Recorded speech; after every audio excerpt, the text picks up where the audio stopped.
Hello everyone, welcome to my channel. आज हम पढ़ने वाले हैं the Swami and mother worship chapter, जो कि बहुत ही मुश्किल लगता है बच्चों को, लेकिन आज इसका हिंदी एक्सप्लेनेशन बहुत ही इजी तरीके से मैं आपको यहाँ समझाऊंगी, ठीक है। और ये वीडियो पार्ट्स में बनेगी क्योंकि बहुत लेंथी चैप्टर है। सो पार्ट्स में आप हर एक वीडियो को देखना ताकि पूरा चैप्टर आपको समझ आ सके। सो चलिए शुरू करते हैं। अगर आपने मेरा चैनल अभी तक सब्सक्राइब नहीं किया सो प्लीज़ कर लेना, अपने दोस्तों तक शेयर कर देना, लाइक करना, और अगर वीडियो अच्छी लगे तो कॉमेंट में बताना। तो देखो, the Swami and mother worship written by sister Nivedita, ठीक है। तो इसकी जो राइटर है इस चैप्टर की, the Swami and mother worship, that is sister Nivedita. अब इनके बारे में थोड़ा सा हम जान लेते हैं कि सिस्टर निवेदिता कौन है, ठीक है। सो देखो, sister Nivedita born Margaret Elizabeth Noble, यानी ये जो सिस्टर निवेदिता है इनका असली नाम क्या है? मार्गरेट एलिजाबेथ नोबल, ठीक है। ये देखिए, मार्गरेट एलिजाबेथ नोबल, ठीक है। वॉज एन आयरिश टीचर, ये क्या है? आयरिश टीचर, यानी आयरलैंड में रहती थी, ठीक है, और वो वहाँ की टीचर थी।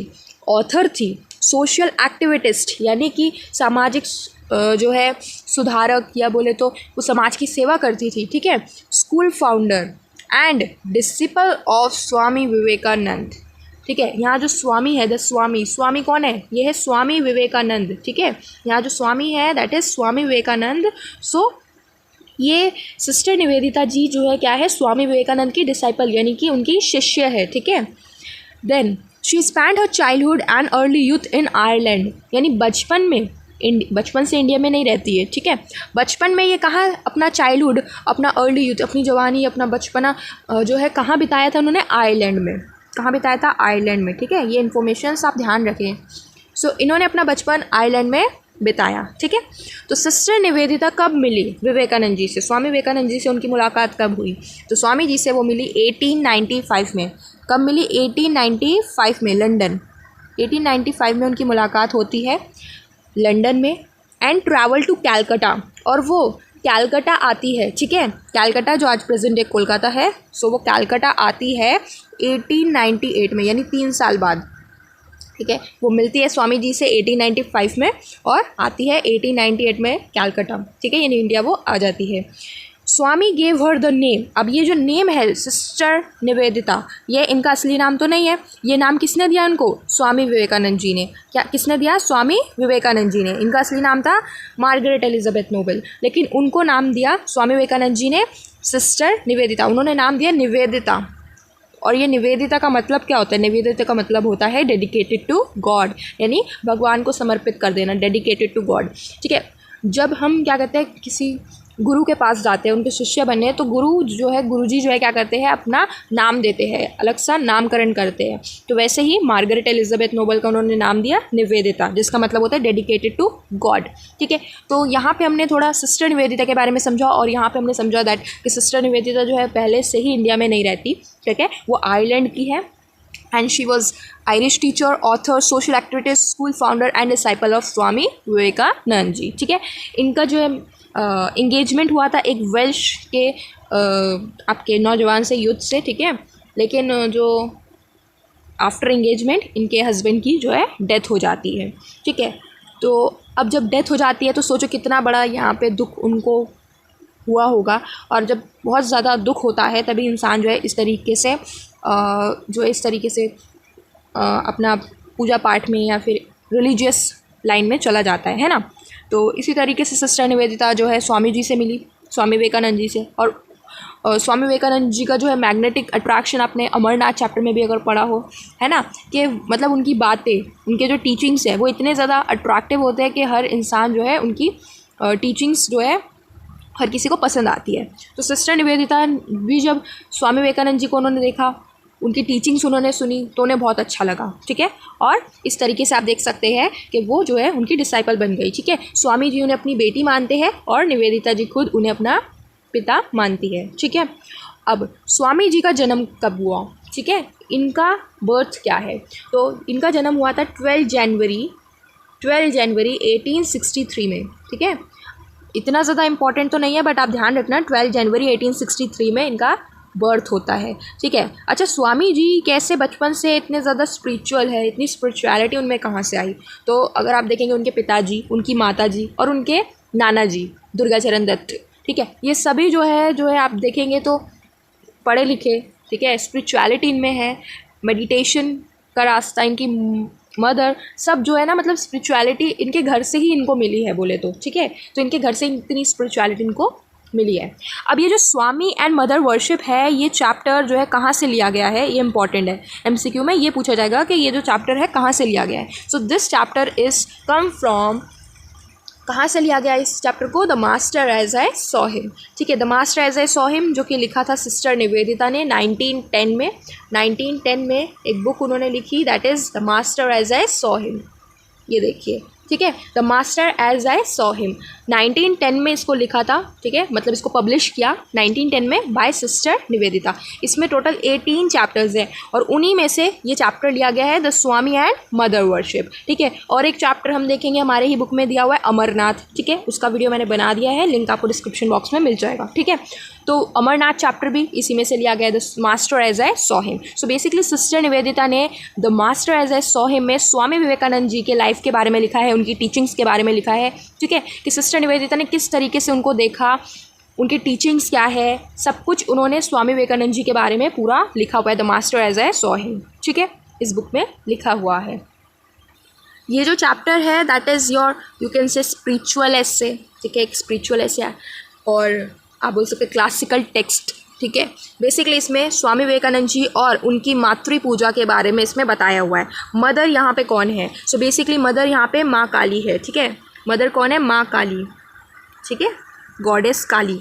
तो यहाँ पे माँ काली की पूजा, यानी स्वामी जी और उनकी माँ काली की पूजा, मातृ पूजा के बारे में इसमें पूरे चैप्टर में आप देखेंगे, ठीक है। इस चैप्टर में आपको हर चीज़ें जानने को मिलेंगी स्वामी जी के बारे में, ठीक है, कैसे वो थे, किस तरीके से बचपन से उनका माँ काली के प्रति उनकी पूजा नहीं थी, इतनी उनको श्रद्धा नहीं थी बचपन में, ठीक है, बचपन में वो नहीं मानते थे। मैं आपको एक थोड़ा सा ना ग्लिम्स दे रही हूँ चैप्टर का कि क्या पढ़ने वाले हम, ठीक है। सो माँ काली के प्रति उनकी जो आराधना है वो बचपन से नहीं थी, ठीक है, वो बचपन में नहीं मानते थे, वो मूर्ति पूजा को नहीं मानते थे।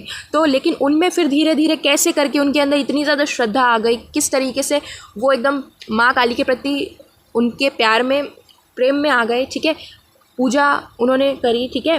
तो किस तरीके से करी तो वो हम पूरा समझेंगे, ठीक है, और बहुत कुछ इस चैप्टर में आपको सीखने को मिलेगा, ठीक है। सो आइए शुरू करते हैं अपने पैराग्राफ से। The story of the glimpses which I caught of this part of the Swami's life would be singularly incomplete if it contained no mention of the worship of the mother। देखो यहाँ पे sister Nivedita जी कहती है कि जो glimpses का मतलब झलक, अ क्विक व्यू, ठीक है। तो कहती है कि अगर मैं आपको स्वामी जी के लाइफ के बारे में बताऊं, उनकी थोड़ी सी झलक बताऊं, उनकी लाइफ की, स्वामी विवेकानंद जी की लाइफ की थोड़ी सी झलक अगर आपको बताऊं, और उसमें मैं अगर मेंशन ना करूं उनकी माँ काली की पूजा, उनकी माँ काली के प्रति जो पूजा है, जो वर्शिप है, मातृ पूजा है, उसके बारे में अगर कोई मेंशन मैं ना करूँ और उनकी लाइफ के बारे में बताऊँ, तो वो पूरी तरीके से उनकी लाइफ इनकम्प्लीट रह जाएगी। सिंगुलरली इनकम्प्लीट है ना, पूरी तरीके से वो इनकम्प्लीट रह जाएगी अगर मैं उनकी लाइफ के बारे में बताऊँ और वहीं पे उनकी माँ काली के प्रति पूजा के बारे में ना बताऊँ, ठीक है।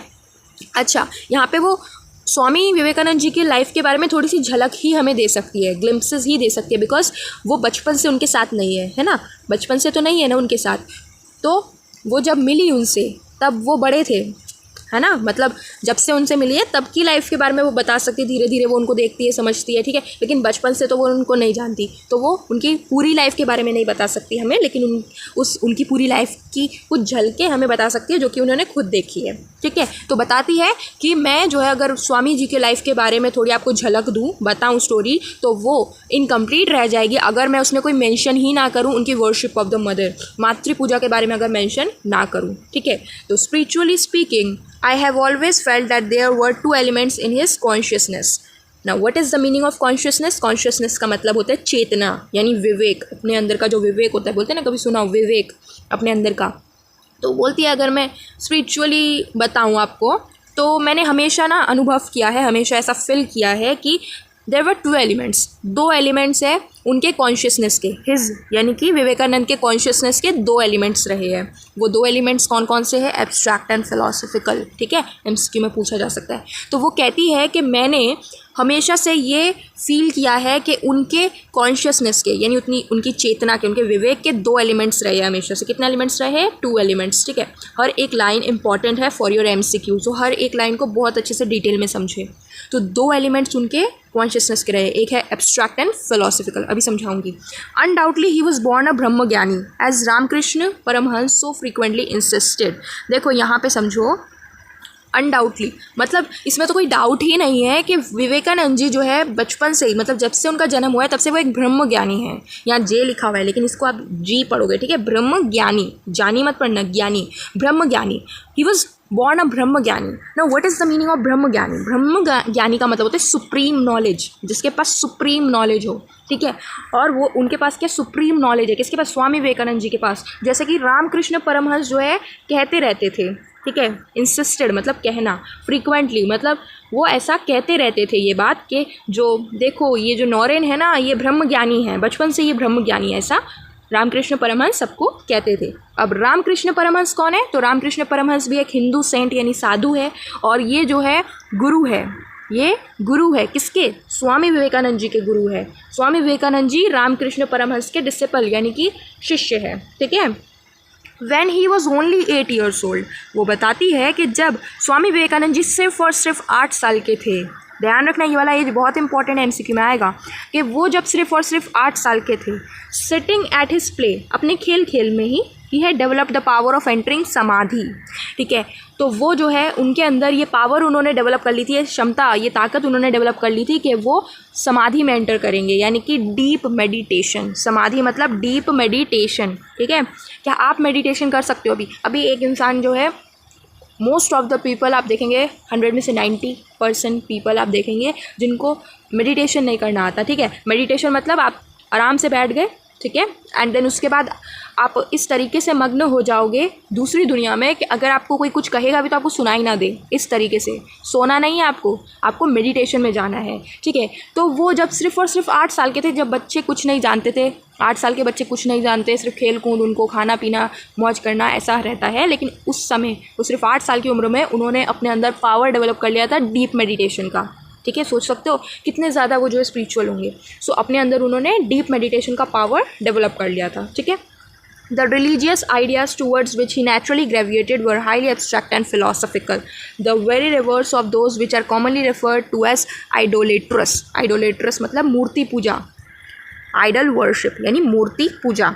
तो देखो बताती है कि उनका रिलीजियस आइडियाज़, वो ना रिलीजियस आइडियाज़ की तरफ ना बहुत जल्दी नेचुरली ग्रेविएटेड यानी अट्रैक्ट हो जाते थे। ग्रेविटेड मतलब अट्रैक्टेड, ठीक है। वो अट्रैक्ट हो जाते थे रिलीजियस आइडियाज़ की तरफ, ठीक है। और वो बहुत ही ज़्यादा, उनका जो रिलीजियस आइडियाज़ थे बहुत ज़्यादा एब्स्ट्रैक्ट होते थे और फिलोसफिकल होते थे। एब्स्ट्रैक्ट का मतलब यानी तर्क वितर्क करना। अगर वो मानेंगे किसी चीज़ को तो पहले प्रश्न करेंगे, उसका उत्तर जानने की कोशिश करेंगे, ट्रुथ क्या है उसके पीछे उसको जानने की कोशिश करेंगे, तर्क वितर्क करना, ठीक है। और फिलोसफिकल यानी कि बोले तो फिलोसफी यानी कि ट्रुथ, जो सच है उसको जानना वो चाहेंगे, फिलोसफिकल, ठीक है। फिलोसफिकल मतलब जो विजडम, जो ट्रुथ है, नॉलेज, उसको जानना वो चाहेंगे। तो उसकी तरफ वो नेचुरली जो है उनका अट्रैक्शन था रिलीजियस आइडियाज़ की तरफ, ठीक है। लेकिन वो जो है रिलीजियस आइडियाज़ की तरफ जाएंगे, लेकिन वो रिवर्स थे, वो बहुत ज़्यादा अपोजिट थे। रिवर्स यानी अपोजिट। किसके अपोजिट थे? वो अपोजिट थे मूर्ति पूजा के, यानी मूर्ति पूजा को वो कभी नहीं मानते थे। आइडोलेट्रस यानी मूर्ति पूजा, जो मूर्ति की पूजा की जाती है वो उसको नहीं मानते थे, वो उस चीज़ के खिलाफ थे, उसके अपोजिट थे, मूर्ति पूजा को नहीं मानते थे। तो अब आप कहोगे कि माँ काली को कैसे उन्होंने माना, कैसे उसकी पूजा की, तो वो अभी हम आगे ही पढ़ेंगे, ठीक है। तो वो मूर्ति पूजा को नहीं मानते थे, ठीक है। रिलीजियस थे लेकिन मूर्ति पूजा को नहीं मानते थे। कभी भी उन्होंने मूर्ति पूजा को जो है अपने धर्म के प्रचार में नहीं किया कि मूर्ति पूजा करो, नहीं मानते थे वो मूर्ति पूजा, ठीक है। इन हिज यूथ, ठीक है, अपने जवानी में, and presumably when he had already been some time under the influence of Shri Ramakrishna, he become a formal member of Sadharan Brahmo समाज। अब ये इंपॉर्टेंट है, देखो जब वो अपने यूथ में थे, प्रिज्यूमली माने प्रोबेबली गेस करो कि जब वो इन्फ्लुएंस में थे, किसके? श्री कृष्ण के, श्री रामकृष्ण के जब इन्फ्लुएंस में थे, जब उनके शिष्य थे, तब वो एक फॉर्मल मेंबर थे, यानी एक मेंबर थे किसके? साधारण ब्रह्म समाज के। साधारण ब्रह्म समाज का फाउंडेशन किसने किया? फाउंडर कौन है साधारण ब्रह्म समाज के? राजा राममोहन रॉय। सुना होगा आपने नाम राजा राममोहन रॉय का। तो साधारण ब्रह्म समाज का उन्होंने फाउंडर थे। और उसके फॉर्मल मेंबर कौन है? हमारे स्वामी विवेकानंद जी, ठीक है। और साधारण ब्रह्म समाज में तो होता ही है सच्चाई की तरफ जाना, कोई गलत काम ना करना, ट्रुथ, हमेशा सच्चाई को ढूंढना, ठीक है, सच्चे पथ पर जाना, ठीक है। So in England and America, he has never known to preach anything that depended on a special form. Special form माने मूर्ति पूजा।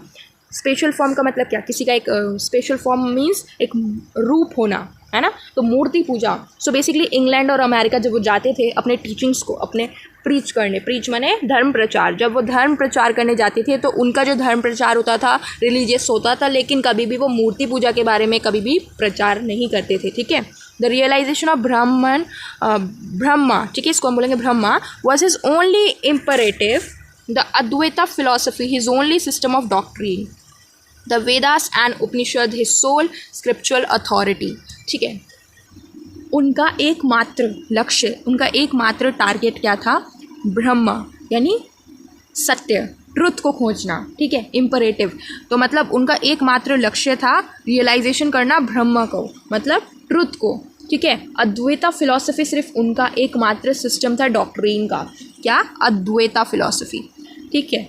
एंड वेदास एंड उपनिषद उनके सोल स्क्रिप्चुअल अथॉरिटी, धार्मिक अथॉरिटी उनकी क्या थी? वेदास एंड उपनिषद। यहाँ से एमसीक्यू बन सकते हैं, ठीक है, कि कौन सी फिलॉसफी उनको मानते थे, कौन सा सिस्टम ऑफ डॉक्ट्रिन था उनकी फिलॉसफी का? अद्वैता। और वेदास उपनिषद उनके सोल स्क्रिप्चुअल अथॉरिटी थे, ठीक है। सो आई होप मैंने आपको ये पैराग्राफ आपको समझ आया होगा, मैं अच्छे से समझा पाई होंगी। अगर फिर भी कोई डाउट हो तो कमेंट में बताना, ठीक है। और हम नेक्स्ट वीडियो से जो है नेक्स्ट पैराग्राफ करेंगे, ठीक है। अभी ये वीडियो बहुत ज़्यादा लेंदी हो जाएगा नहीं तो। सो मिलते हैं नेक्स्ट वीडियो में। Till then take care and